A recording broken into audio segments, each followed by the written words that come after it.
Good morning, Scott here, known as Cantaloupe to some online, and I'm bringing another video to you on a subject that's interesting to me. It might be of interest to you or someone you know. And I want to talk a little bit about democracy versus some alternatives. There are quite a few alternatives. Turns out there's oligarchies, monarchies, and other things, dictatorships. I want to describe the call by the people for various forms of government and the waxing and waning of these calls, the nature of the calls. Because it cycles through history. You can see this. Sometimes people want a king, and it's usually when the council has made a bad mistake or bad decisions of some kind, and then the king makes bad decisions, and then they want a council again, or democracy. So it does come down to decision making. My point here is, in a nutshell, bad decisions have no monopoly on a particular form of government.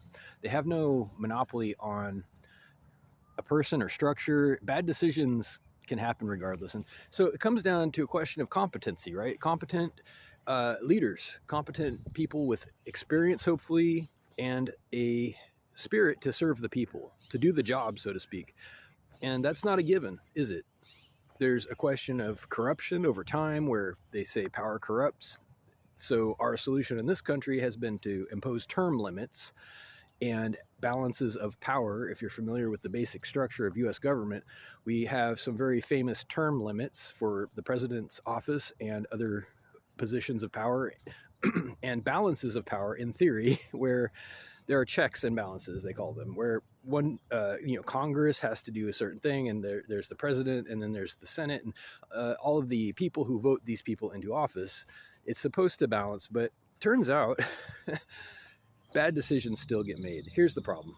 So I feel like we're at a point in history where people are back on the boat of not being super happy with the system that we have been happy with, democracies, supposedly, because of the bad decisions, but mainly also because it isn't what it's been advertised as. It's being exposed, I think, right now in a big way as not having even been democracy for a very long time, if it ever was.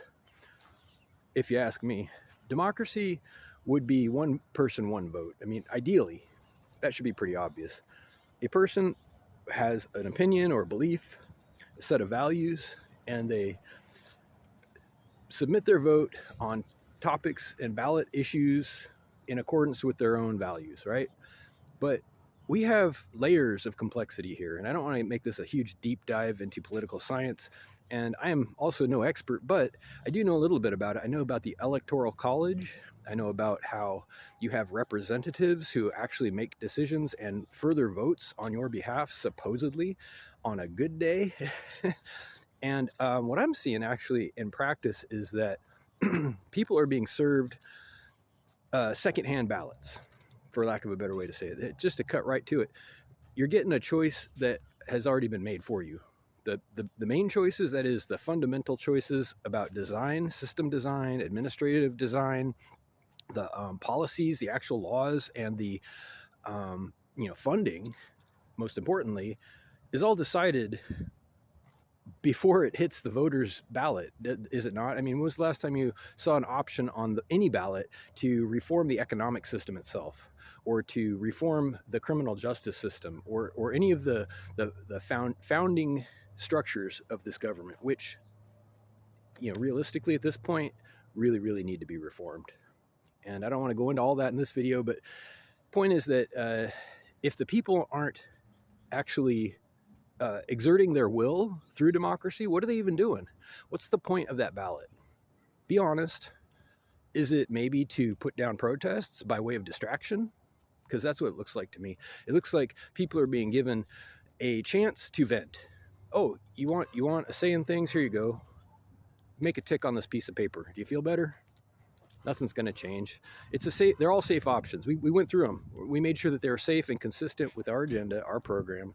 Nothing's going to change. Don't worry. Nobody's going to be, ousted or taken out of power by this.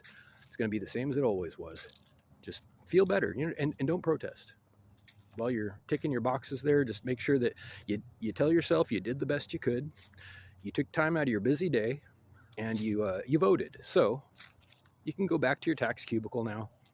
Keep funding everything that has been going on. And don't ask too many questions about where the money's going. All right, now get on out of here. That's what we have. Okay, I'm sorry to be bitter, but that's what it is. Nothing changes because it's designed not to change. If voting could change it, it would be illegal. If having a lot of money could change it, money would be illegal. The people who print the money and the ballots aren't going to give you something that's going to take them out of power. So my point here isn't just to vent or complain. It's to say that we are at a turning point where people have become aware of this problem, and they are now calling for a different solution, a different system, if you ask me. By and large, I think people are fed up with whatever we've been doing, and they're ready for some leadership, some competent, experienced leadership. But I will warn you in advance, even if you find that leader that you're looking for, the one who's competent, capable, and has the people's interests in heart and mind, how long is it going to last? You see, the American founding fathers knew about most of this stuff already, and they did their best to make it as sturdy and permanent as possible, to resist corruption, to resist the perils that they had experienced in Europe. That's why many of them immigrated here, because they were being persecuted, they were being harassed by a corrupt authority, and it happened again because technology has moved us past paper documents. If you ask me, that's the big reason. We've figured out how to work around it, or our administrators have. So it's time again for a robust and sturdy solution that's not going to be displaced. It's not going to be unfair. It's not going to be brief or cyclical. It has to have some longevity. It has to be sustainable and agreeable, right?